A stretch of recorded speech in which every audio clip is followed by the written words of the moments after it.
So friends, आज की इस वीडियो में हम कुछ अच्छे क्वेश्चंस अटेम्प्ट करने की कोशिश करेंगे। So the first question is a bus travelling at 90 kilometre per hour uses 50% more fuel to travel a certain distance than it does when it travel at 50 kilometre per hour. If the bus can travel at 31.5 kilometre per litre of fuel at 50 kilometre per hour, how far can the bus travel on 20 litre of fuel at a speed of 90। तो friends, 50 kilometre per our की जब speed है तो fuel कितना लग रहा है, तो एवरेज कितनी दे रही है बस 31 किलोमीटर पर लीटर। ये 1 लीटर में 31.5 किलोमीटर चल रही है। तो फ्रेंड्स, क्वेश्चन में दिया हुआ है कि 90 किलोमीटर पर आवर की स्पीड पे जो बस है वो 1.5 गुना ज़्यादा फ्यूल ले रही है, तो यानी कि 1.5 लीटर में उतना ही डिस्टेंस कवर कर रही है। इसका मतलब ये है 1.5 गुना ज़्यादा फ्यूल लेने का मतलब है उतना ही डिस्टेंस 1.5 गुना ज़्यादा फ्यूल में कवर कर रही है। तो अगर 1.5 लीटर पेट्रोल में 31.5 चल रही है तो 1 लीटर में कितना चलेगी, 31.5 divide by 1.5, this will be how much, 21। तो 1 लीटर में 90 की स्पीड पे 1 लीटर में 21 किलोमीटर चलेगी बस, और हमें निकालना है 20 लीटर फ्यूल में कितना चलेगी। तो फ्रेंड्स, अगर 90 किलोमीटर पर आवर पर 1 लीटर में 21 किलोमीटर चल रही है तो 20 लीटर में कितना चलेगी, into 20, that is 420। So it is option C. Friends, ये हमारा अगला क्वेश्चन है। इसमें क्या दिया हुआ है, seller gives a discount of 16% if customer page digitally through Paytm. Assume that the seller mark up the price of the article by K% in order to make a profit of X%, where X is less than 90। तो हम सबसे पहले तो option check कर लेते हैं, सारे less than 90 हैं, yes. Which of the following can't be a possible value of X if it is given that K is an integer. Okay, तो सपोज कि हमारा जो कॉस्ट प्राइस है ना वो A है, ठीक है। अब जो सेलर है उसने इस कॉस्ट प्राइस को K% से बढ़ा दिया।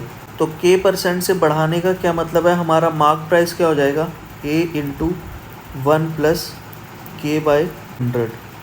अब फ्रेंड्स, मार्क प्राइस पे ही हमारा डिस्काउंट लगता है, तो डिस्काउंट अगर 16% का है तो SP कितना होगा, सेलिंग प्राइस कितना होगा, A इंटू 1 प्लस K/100। अगर 16% डिस्काउंट है तो मतलब 84% पे बेच रहा है, यानी कि 84/100। 16% डिस्काउंट है, 100 में से 16 निकाला तो 84% पे उसको बेच रहा है, तो SP इतना हो जाएगा। अब आगे दिया हुआ है कि प्रॉफिट बना रहा है वो X% का, और प्रॉफिट कैसे निकलता है, SP minus CP divide by CP into 100, which is कितना दिया हुआ है, X%, ठीक है। तो परसेंटेज में जब हमने निकाला तो वैल्यू आएगी X। तो फ्रेंड्स, अब इसको सॉल्व करते हैं, देखते हैं क्या आएगा। A से ये सारा A कैंसिल हो जाएगा, तो यहाँ पे बचेगा 1 प्लस K/100 इंटू 84। अब 100 से यहाँ पे क्या बचा, 1 बचा, ठीक है ना। तो 100 से मल्टीप्लाई करेंगे तो 84/100 का 84 बचेगा, माइनस यहाँ पे 100 बचेगा, इज़ इक्वल टू X।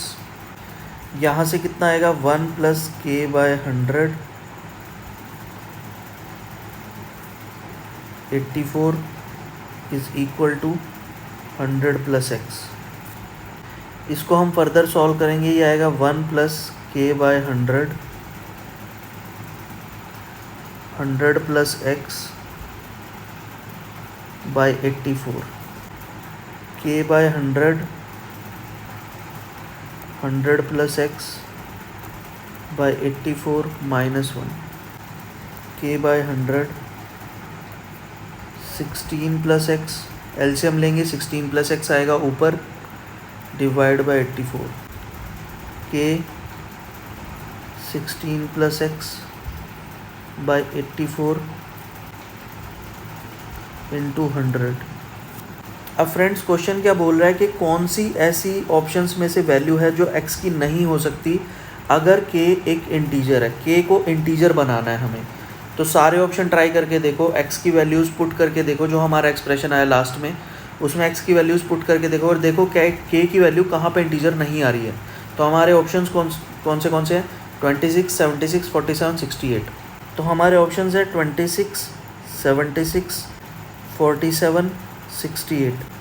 एक एक करके ऑप्शन रख के देखो। अगर हम 26 लेंगे, 16 प्लस 26 कितना हो जाएगा? 42।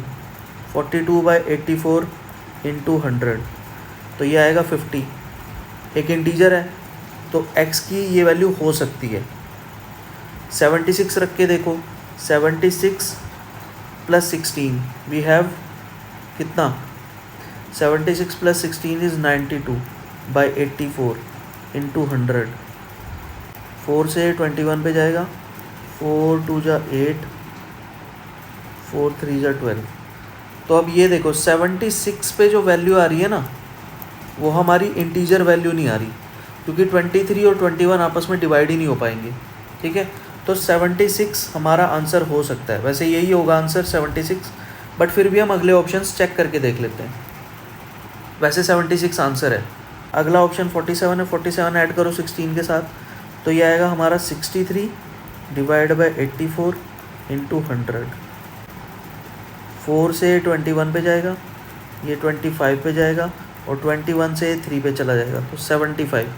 This is also an integer value, तो x की ये वैल्यू भी हो सकती है। और 68 भी ऐड करके देख लो, तो 16 में 68 ऐड करोगे कितना बनेगा? पूरा 84 ही बन जाएगा ये तो। ठीक है, 84 बाई 84 इंटू 100, तो 100 is also an integer. So friends सारे ऑप्शंस में इंटीजर वैल्यू आ रही है। 26 से भी इंटीजर वैल्यू आ रही है, 47 से भी और 68 से भी। किससे नहीं आ रही है इंटीजर वैल्यू? 76 से इंटीजर वैल्यू नहीं आ रही है, तो x की वैल्यू 76 नहीं हो सकती। अगर x 76 हो जाएगा तो k इंटीजर नहीं रहेगा, और k को इंटीजर ही बनाना है हमें, तो x की वैल्यू 76 नहीं हो सकती। So option B is the correct answer. Friends ये कैट 2022 का स्लॉट 1 का एक क्वेश्चन है और बहुत इजी क्वेश्चन है, इसको ट्राई करते हैं। Pinky is standing in a queue at a ticket counter. Suppose the ratio of number person standing ahead of Pinky. कुछ पर्सन्स पिंकी से आगे खड़े हैं और कुछ पीछे खड़े हैं। तो सपोज़ यहाँ पे पिंकी है P, तो कुछ बंदे यहाँ खड़े हैं और कुछ यहाँ खड़े हैं, और उनका जो रेशो दिया हुआ है, मतलब जो आगे खड़े हैं और जो पीछे खड़े हैं उनका रेशो दिया हुआ है, तो वो रेशो है 3:5। तो अगर आगे 3x हैं तो पीछे 5x हो जाएंगे। रेशो अगर रेशो में है 3:5 में, तो हम आगे और पीछे के पर्सन्स को 3x और 5x मान सकते हैं। If the total number of persons in the queue is less than 300, then the maximum possible number of person standing ahead of queue. तो अगर टोटल पर्सन्स जो हैं वो 300 से लेस हैं, 300 से कम है, तो बताओ पिंकी से आगे मैक्सिमम कितने बंदे खड़े हैं? तो देखो टोटल अगर हम करेंगे तो 3x आएगा और 5x आएगा। ठीक है, और साथ में पिंकी खुद हो जाएगी तो +1 भी आएगा।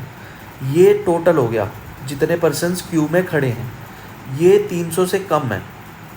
ठीक है, ये 300 से कम है, तो यहाँ से 3x + 5x कितना आ जाएगा?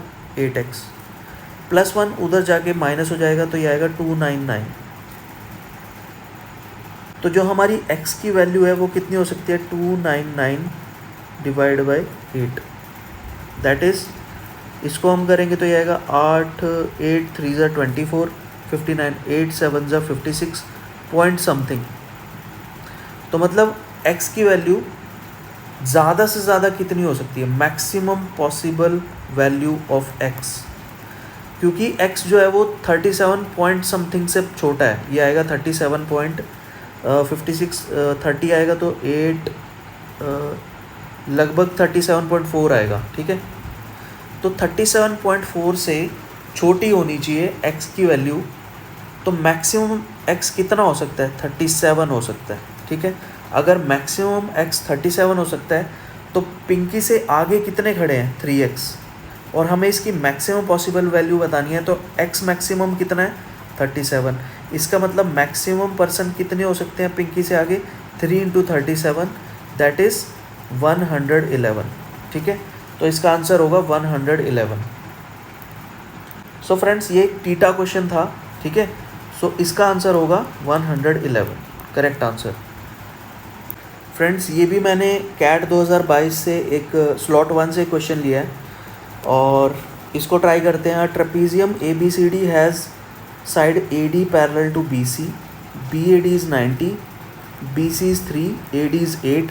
If the perimeter of the trapezium is 36, find the area of the trapezium. तो ट्रेपीजियम कुछ ऐसा बनेगा कि BAD is 90, BC is 3 and AD is 8। सो हमें इस ट्रेपीजियम का एरिया बताना है फ्रेंड्स। तो हम यहाँ से C से एक लाइन ड्रॉ करेंगे, परपेंडिकुलर ड्रॉ करेंगे AD पे। ठीक है, पॉइंट होगा E। ठीक है, तो AE कितना होगा, अब ये भी 90 है, यहाँ से परपेंडिकुलर ड्रॉ किया, ये भी 90 हो गया, तो BC और AE बराबर हो जाएंगे। ठीक है ना, क्योंकि ये एक रेक्टेंगल बनेगा। अब तो ये एक रेक्टेंगल बन गया ना, CE परपेंडिकुलर है AD के, तो ABCE एक रेक्टेंगल बन गया। तो अगर BC 3 है तो AE भी 3 होगा। ठीक है, और AD हमें दिया हुआ है 8 है, तो AD 8 है, AE 3 है, तो ED कितना हो जाएगा 5। अब फ्रेंड्स CED को देखो, CED मैं अलग से ट्रायंगल बना देता हूँ। CED ट्रायंगल CED में ED 5 है और हम सबको बेटा पाइथागोरियन ट्रिपलेट्स याद होने चाहिए। अगर बेस 5 है तो हाइट 12 हो जाएगी और जो हाइपोटेन्यूज है वो हो जाएगा 13, तो CD हो जाएगी 13 और CE कितना होगा 12। तो अगर CE 12 है तो AB भी 12 हो जाएगा, रेक्टेंगल है। ठीक है, तो अब बेटा ट्रेपीजियम का एरिया क्या हो जाएगा, रेक्टेंगल का एरिया दैट इज़ ABCE का एरिया प्लस CED ट्रायंगल का एरिया। ठीक है, तो रेक्टेंगल का एरिया क्या होएगा, लेंथ इंटू ब्रेथ, यानी 12 इंटू 3। ठीक है, प्लस ट्रायंगल का area half base 5 into height 12, 2 6 ज़ा 12, 36 प्लस 6 5 ज़ा 30, सो 66 is the answer. So trapezium का एरिया कितना आएगा 66। तो दोस्तों ये भी एक टीटा क्वेश्चन था, 66 इसका करेक्ट आंसर है। फ्रेंड्स ये एक कैट 2023 का क्वेश्चन है स्लॉट 2 का। इसमें क्या दिया हुआ है, in a company 20% of the employees work in manufacturing department. तो टोटल एम्प्लॉयज़ का 20% मैन्युफैक्चरिंग डिपार्टमेंट में है। If the total salary obtained by all the manufacturing employees is 1/6 of the total salary obtained by all the employees in the company, then the ratio of average salary obtained by the manufacturing employees to the average salary obtained by the non manufacturing employees is okay। ये भी एक theta question है friends. तो इसमें क्या दिया हुआ हमें, सपोज़ हमारे पास 2 टाइप के एम्प्लॉयज़ हैं, एक मैन्युफैक्चरिंग एम्प्लॉयज़, एक नॉन मैन्युफैक्चरिंग एम्प्लॉयज़। ठीक है, according to first line of the question 20% of employees work in the manufacturing department, मतलब अगर टोटल एम्प्लॉयज़ 5 हैं तो उसका 20%, यानी कि एक जो है वो मैन्युफैक्चरिंग डिपार्टमेंट में, एक यूनिट। अगर टोटल 5 यूनिट काम कर रहे हैं फैक्ट्री में तो एक यूनिट एम्प्लॉयज़ मैन्युफैक्चरिंग डिपार्टमेंट में, तो बाकी बचे हुए 4 यूनिट नॉन मैन्युफैक्चरिंग में होंगे डेफिनेटली। अब दूसरी चीज़ क्या दी हुई है, if the total salary by the manufacturing employees is 1/6 of the total salary obtained by the employees in the company. अब इसको थोड़ा समझते हैं फ्रेंड्स कि अगर जो मैन्युफैक्चरिंग एम्प्लॉयज़ हैं उनकी टोटल सैलरी जो कंपनी में एम्प्लॉयज़ हैं उनकी टोटल सैलरी से का 1/6 है। मतलब क्या हुआ, अगर मैन्युफैक्चरिंग और नॉन मैन्युफैक्चरिंग दोनों की मिलाकर के सैलरी टोटल सैलरी 6 यूनिट है तो मैन्युफैक्चरिंग वालों की 1/6 है, यानी कि 1। ठीक है, 1 यूनिट मैन्युफैक्चरिंग वालों की सैलरी है। तो बची हुई सैलरी यानी कि 5 यूनिट वो आपकी नॉन मैन्युफैक्चरिंग एम्प्लॉयज़ की सैलरी हो जाएगी, टोटल सैलरी। तो फ्रेंड्स अब हमें क्या निकालना है, मैन्युफैक्चरिंग एम्प्लॉयज़ की average salary to the average salary obtained by the non manufacturing employees. तो manufacturing ratio non manufacturing average salary, तो यहाँ से जो मैन्युफैक्चरिंग एम्प्लॉयज़ की एवरेज सैलरी आएगी वो आएगी 1/1 यूनिट आएगी ना, क्योंकि टोटल सैलरी 1 यूनिट है, divide by total number of employees. ठीक है, तो 1/1। सिमिलरली नॉन मैन्युफैक्चरिंग एम्प्लॉयज़ की एवरेज सैलरी कैसे आएगी, total salary 5 divide by total number of employees 4। ठीक है, तो यहाँ से जो रेशो निकल के आएगी वो कितनी आएगी, मैन्युफैक्चरिंग और नॉन मैन्युफैक्चरिंग की 1:5/4 विच अल्टीमेटली इज़ 4:5। सो इसका आंसर क्या होगा friends, option A 4:5। So friends आज हमने ये कुछ MBA एग्ज़ाम्स के कुछ क्वेश्चंस लिए, स्पेशली इसमें कैट के क्वेश्चंस थे। आई होप आपको सबको समझ में आए होंगे, जो ट्रिक्स मैंने सिखाई है वो समझ में आई होगी। मिलते हैं नेक्स्ट वीडियो में, तब तक के लिए thank you and have a good day.